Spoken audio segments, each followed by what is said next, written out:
Hello students, आज हम लोग आगे इस चैप्टर को प्रोसीड करते हैं। Chapter 2 that is pollen allergy. Pollen allergy जो होता है, बहुत सारे पीपल को पॉलन ग्रेन्स जो होते हैं, डिफरेंट डिफरेंट टाइप्स ऑफ जो प्लांट होते हैं, उसके जो पॉलन ग्रेन्स होते हैं उससे प्रॉब्लम हो सकता है, उससे एलर्जी कॉज हो सकता है। तो that pollen grains which cause allergy, it is not good because it can cause what? Allergies and certain respiratory disorder. That respiratory disorders में बहुत किसी को इस pollen grains के कारण, हर एक पीपल में ऐसा नहीं हम देख सकते हैं, कुछ एक पीपल जिसका बहुत सेंसिटिव होता है बॉडी, उसको कुछ एक स्पेसिस के जो pollen grains होते हैं उससे एलर्जी हो सकता है। एंड दैट इज व्हाट जो आपके बुक में मेंशन किया हुआ है, पार्थेनियम। पार्थेनियम के बारे में लिखा गया है कि parthenium which came into India as contaminant with imported wheat, कि पार्थेनियम जो स्पेसिस है जिसको हम लोग कॉमनली कैरेट ग्रास कहते हैं, it is not our species, ये यहाँ का नेटिव नहीं है, ये बाहर के देशों से आया हुआ है। ठीक है, तो ये हमारे देश का नेटिव नहीं है। तो कैसे आया? जब इंडिया व्हीट को बाहर के देशों से इंपोर्ट किया तो पार्थेनियम के जो सीड होते हैं व्हीट के सीड के साथ ही आ गए। तो इस कारण से पार्थेनियम जहां भी सीड, जब हम लोग व्हीट को सोन किए तो पार्थेनियम भी साथ साथ सोन हुआ, और उसके जो पोलन ग्रेन्स हैं, it can cause severe problems in some human beings, and it can cause what? Pollen allergy and some bronchial afflictions and certain chronic respiratory disorder which can cause what? जो cause करता है क्या? Asthma and bronchitis। तो आप लोग को ये समझ में आना चाहिए कि bronchitis जहां भी टिस है ना, IS लिखा होता है ना, तो मतलब इसका क्या है? इन्फ्लामेशन। जो ब्रोंकाई होते हैं, जब आप लोग लंग्स का स्ट्रक्चर पढ़े थे ह्यूमन फिजियो में, जब मैं पढ़ा रही थी क्लास 11th में, तो वहां पे मैंने बताया है ट्रैकिया डिवाइड होते हैं, देन उसके बाद वो क्या बनाता है? प्राइमरी ब्रोंकाई बनाता है, सेकेंडरी ब्रोंकाई बनाता है, टर्शियरी ब्रोंकाई बनाता है, एल्वुलॉय बनाता है, लाइक। तो यहाँ पे ब्रोंकाइटिस मतलब ब्रोंकाई में क्या हो जाएगा? इन्फ्लामेशन हो सकते हैं, अस्थमा हो सकता है, सांस लेने में प्रॉब्लम हो सकते हैं। तो इस तरह के क्रोनिक रेस्पिरेटरी डिसऑर्डर हो सकते हैं। Some of the pollen grains can cause what? Allergy, जिसको हम क्या बोलते हैं? Pollen allergy. एंड इसके अलावा आप लोग ये दोनों भी याद रख लीजिएगा, it is important for it, that is what? Amaranthus and chenopodium. इसके भी जो पॉलन ग्रेन्स होते हैं, it can cause pollen allergy in some human beings and some animals also. तो ये पार्ट क्लियर हो गया। Now number 2 is what? Pollen nutrient. Pollen grains जो होता है, हम लोग पॉलन ग्रेन्स का पूरा स्ट्रक्चर पढ़े हुए हैं, तो pollen grains is full of nutrient, it is rich in nutrient. Like इसमें कार्बोहाइड्रेट प्रेजेंट होते हैं, प्रोटीन प्रेजेंट होते हैं, सम अमाइनो एसिड प्रेजेंट होता है, सम फैट्स आर प्रेजेंट। ठीक है, तो इतने एसेंशियल न्यूट्रिएंट अगर पॉलन ग्रेन्स में प्रेजेंट हैं, तो वी ह्यूमन बींग्स, हम लोग तो बहुत ही लालची हैं, हम लोग इसका क्या किए? इसको प्रोसेसिंग कर लिए, और इसको प्रोसेसिंग करके हम लोग टैबलेट के फॉर्म में, सिरप के फॉर्म में, क्रीम के फॉर्म में इसको बना लिए और इसका कंजम्पशन करने लगे। मार्केट में वेस्टर्न कंट्रीज में तो पॉलन ग्रेन से बने हुए क्रीम आते हैं, है ना, सम जेलीज मिलते हैं। तो इस तरह से पॉलन ग्रेन्स जो होता है रिच होता है न्यूट्रिएंट से, because it contains abundant amount of protein, carb and fats। ठीक है, so it is rich in nutrient, इसलिए ये न्यूट्रिएंट से भरा हुआ होता है। एंड इन वेस्टर्न कंट्रीज में खासकर, इंडिया में तो लोग जल्दी इसको एक्सेप्ट नहीं करते हैं, लेकिन वेस्टर्न कंट्रीज में टैबलेट्स हो गए, सिरप्स हो गए, इसको कंज्यूम किया जाता है। एंड ये देखा गया है कि it will enhance the performance of athletes and race horses, है ना, और इसका कंजम्पशन करने से ये देखा गया कि एथलीट जो है और रेस हॉर्सेस जो है उसकी जो परफॉर्मेंस है वो काफी बढ़ गई, मैनिफोल्ड हो गया, इंक्रीज हो गया, इनहैंस कर गया, enhance the performance of athletes and what, race horses, because it contains, obviously आप लोग बायोलॉजी के स्टूडेंट हैं तो प्रोटीन, कार्ब जितना अमाउंट में चाहिए होता है उतना अगर पॉलन ग्रेन से हम उसको ले सकते हैं तो ये तो हमारे एबिलिटी को क्या करेगा, इनहांस करेगा, हमारे परफॉर्मेंस को क्या करता है, इनहांस करता है। Very clear to you all. Pollen nutrient, ये आप लोग देखिएगा आपके पेज नंबर 24 में ये दिया गया है और 24 में फिगर नंबर 2.6 में देखो पॉलन प्रोडक्ट, बी पॉलन का स्ट्रक्चर दिया है, कुछ पॉलन टैबलेट बनाए हुए हैं। तो ये आपको दिखाने के लिए दिया गया है कि किस तरह से पॉलन टैबलेट्स का भी यूज किया जाता है ना, because it is rich of nutrient. और पॉलन प्रोडक्ट में कुछ क्रीम्स होते हैं उसका भी लोग यूटिलाइजेशन करते हैं, तो लाइक पॉलन न्यूट्रिएंट। क्लियर है? And now number third is what, pollen viability. What is pollen viability? इसको थोड़ा सा ध्यान से समझने का कोशिश करना। पॉलन वायबिलिटी क्या होता है? When the pollen grain retain their ability to germinate when landing on the stigma, मतलब क्या है कि अगर पॉलन ग्रेन अपनी पावर को रिटेन कर ले, वापस से पाले एंड वो जर्मिनेट कर जाए तो वो पीरियड जो होता है that is called what, pollen की वाइबिलिटी। समझ में आया? तो that is pollen viability. Like कुछ जो स्पेसिस हैं, जैसे आपको एग्जाम्पल याद करने होंगे क्योंकि ये आपके एनसीईआरटी में मेंशन है, लाइक वीट, राइस, मेज, इसके जो पॉलन ग्रेन की वायबिलिटी होती है इट इज अबाउट 30 मिनट। तो ये क्वेश्चन पूछे जाते हैं।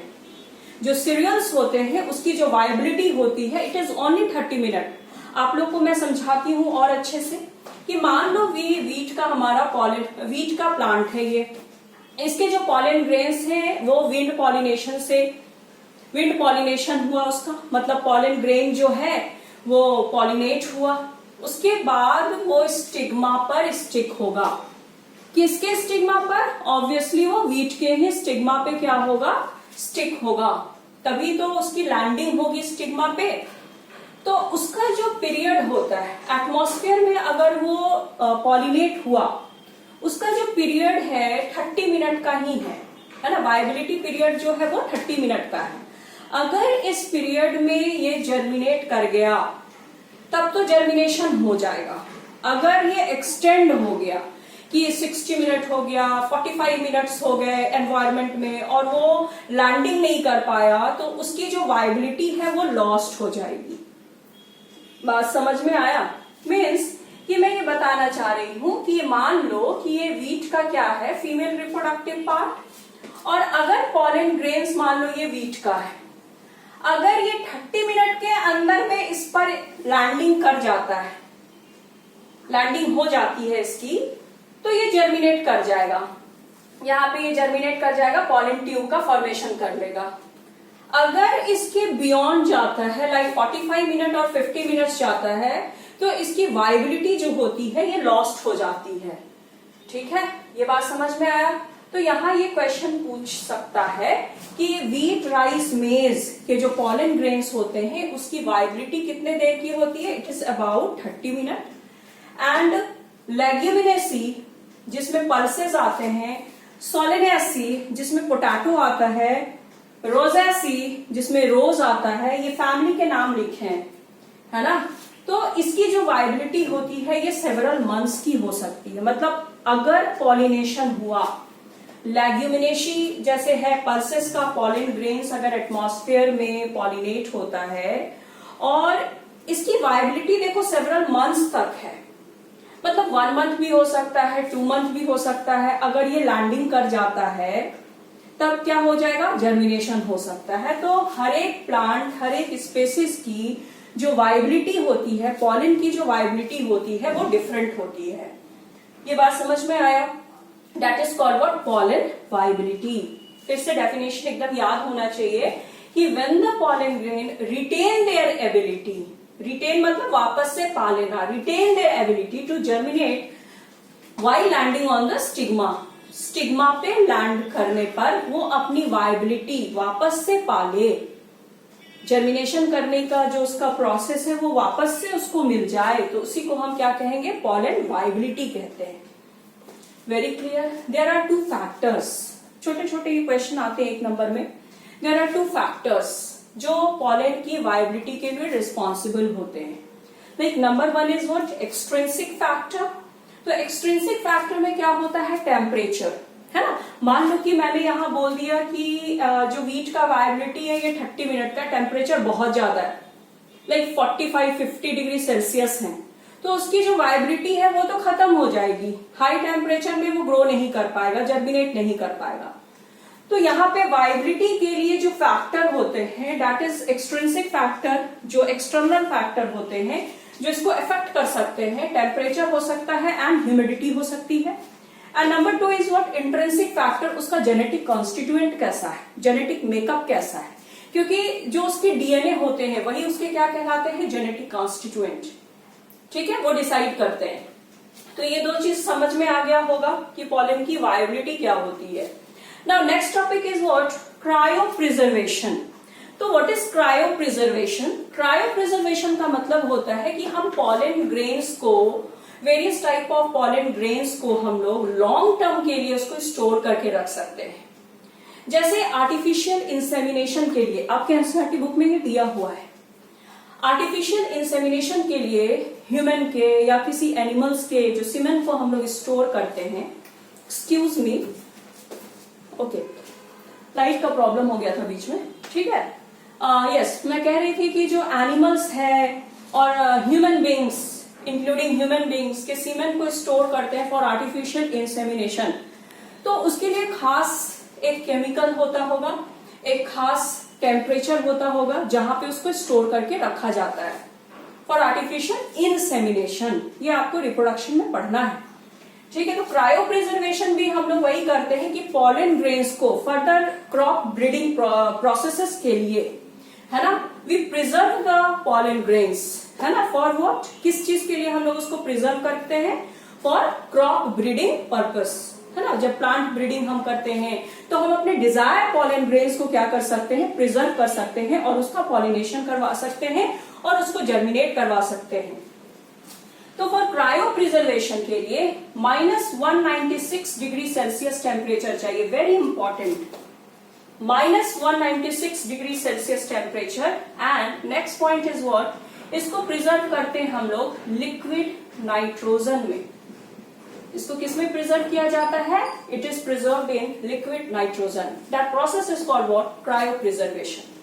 सेम जैसे आर्टिफिशियल इंसेमिनेशन के लिए हम लोग स्पर्म को, सीमेन को स्टोर करके रखते हैं खास टेम्परेचर पे, खास केमिकल्स में, लाइक वैसे ही पॉलन ग्रेन्स को भी प्रिजर्व करके रखा जाता है खास टेम्परेचर पे, and that temperature is what, -196 degree Celsius in liquid nitrogen.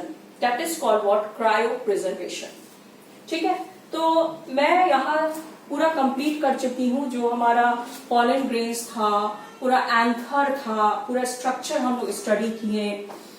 Anther, microsporangium मैं बताई थी, माइक्रोस्पोर जिसको हम पॉलन ग्रेन कहते हैं, फर्दर जब वो मैच्योर हो जाता है तो ये सारे पॉइंट्स को मैं पूरी तरह से डिस्कस की हूँ, और इसको आप लोग पढ़िए और वीडियो को देखिए, और अगर कुछ क्वेश्चंस आपके दिमाग में आते हैं तो यू मे आस्क, आप मुझसे पूछिए, मैं आपको बताऊंगी।